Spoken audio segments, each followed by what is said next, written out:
All right, you're welcome today to Noble Citizen Platform. My name is Honorable Equitable, and today I have a friend and a colleague who has come to be with us today. You're welcome. Thank you, sir. Hello, my name is Victor Trudy. I think he has introduced me enough. I'm a friend and a colleague, and I'm very honored and I appreciate the offer and the presence to be able to honorable. Yeah, thank you so much for being our guest today. And Noble Citizen is a platform that focuses on human development and community development. Like we always do, we talk about what is happening around us.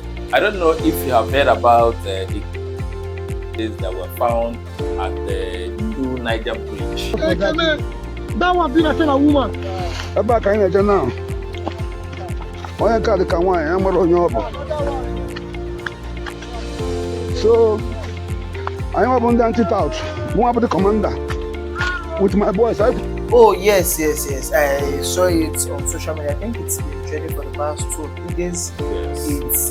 To be honest, it is really a very devastating situation. And why it is, I don't think this is not new, because I once heard of a story of a man, a prestigious lawyer over here in Anambra State that got kidnapped and was manhandled at the bridge, and he was thrown over, left to die. But fortunately for him, there was a tree growing along the bridge that he held onto, which was his point of rescue for him to come out. So the current insecurity situation in the bridge over there and the dead bodies, it's really alarming. Do you know, funny enough, Noble Citizen took it upon itself. We went to that new bridge. We drove through and saw how lonely it could be. We raised an alarm. Directly to His Excellency Governor Soludo in regards to the happenings in Anambra State. This is second Niger Bridge. You can see how lonely it can be during the day. Imagine what it feels like in the night. And that is why kidnappers and robbers keep using this particular road to take advantage of the citizens. Calling the government to come and fix the military, the police, and also to mount a surveillance camera. If we had a proactive government, I think the situation we find ourselves today in that bridge should not be the same. But maybe, should I say our voice was not too loud, or we were intentionally ignored, or the government do not have people to tell them that such a thing could happen in an environment like that. You know, in Nigeria, things are hard. People are striving hard to survive. And I wasn't surprised when I saw that video. It only rang a bell to my head that I called the government early enough to come and do what is right, to come and salvage that situation, to come and do things that will not permit those perpetrators to carry out those evil acts they did there. You know, the funny thing in our country is that raising an alarm is one thing, but carrying out the action is another thing. Yes. Let's look at the first Niger Bridge as a case study. It was commissioned, and currently at that bridge you have securities. Yes. The second Niger Bridge was also commissioned. Why is it that there are no securities? I personally, from my own point of view, there is something I would also like to raise an alarm to. I believe possibly the securities were commissioned to the second Niger Bridge, but because of the stipends and the extra income they are getting from the first Niger Bridge, they are always there. They don't want to leave. And as you said, the situation of the economy currently is harsh. Okay, and I want to use this opportunity to also raise another alarm, a concern, because that is what Noble Citizen is all about. I was driving through the old Niger Bridge. Honestly, it was a scary thing for me. I don't know how other people sees it, but you listeners, you can bear me witness if you have passed that the old bridge, the regular bridge we had. I was on that bridge, the vibration was too much. The vibration gets worse by the day. Then until we go to a spot, I will show the video on this for the viewers to see. This is Niger Bridge. Very soon this bridge will collapse. See here. And it's vibrating. It's seriously vibrating. On getting along that old bridge, I saw that the thing that is supposed to merge those bridges were no longer there. I don't know if good looms are taking away the iron or what, or is it how it happened? But I saw it and it was a sorry situation, and I know for sure eventually that bridge must collapse. You know, if we should talk about the missing equipment, we should. You said you don't know if it was hoodlums. I don't know. That is going to be a bit controversial because I believe security men are Always there. positioned at that bridge. So I think that is going to be a bit controversial. But personally, let's be honest. I feel that the second Niger Bridge was commissioned to allow free flow and free ease of people to go about their destination. And if you look at the first Niger Bridge currently, the traffic, the heavy duty vehicles that are moving in there are still moving there.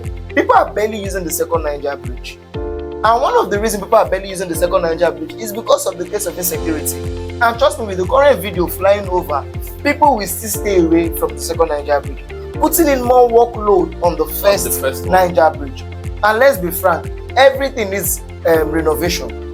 The first Niger Bridge itself needs renovation, and it has not been renovated. That bridge has stood there for how long? How many years? I put it to you watching this video, a noble citizen. If you're flowing through or you're going through the first Niger Bridge, just if you have the opportunity of step on the first Niger Bridge, and you're going to feel the vibration. You're going to feel you will know that this is not safe. And I'm very sure that many Nigerians passing through, because Nigerians are very sentimental people, many Nigerians passing through will be like, oh God, help me pass this place in peace. But the concept is that, fine, God has his part to play, but we have our part to play. Raising an alarm.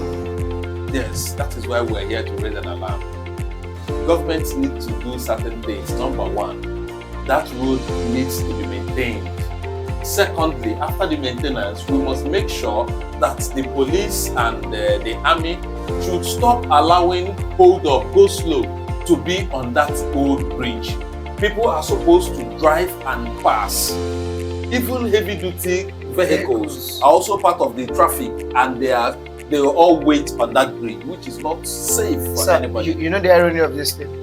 The irony is that the first Niger Bridge is overprotected. Okay. The second Niger Bridge is underprotected.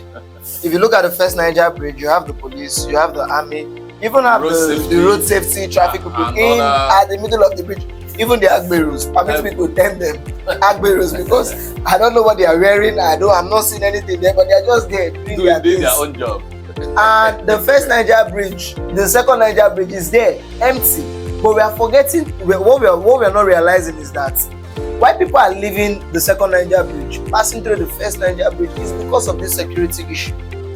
And the government need to take responsibility. And the people that are at the first Niger Bridge, the security men that are at the first Niger Bridge, they should divide themselves, go to the other part, because definitely why most of those men are there is for them to collect stipends, for them to collect their revenue, not from the government but from the people, from the street. There's a colloquial language in Nigeria that when you dey work, they chop.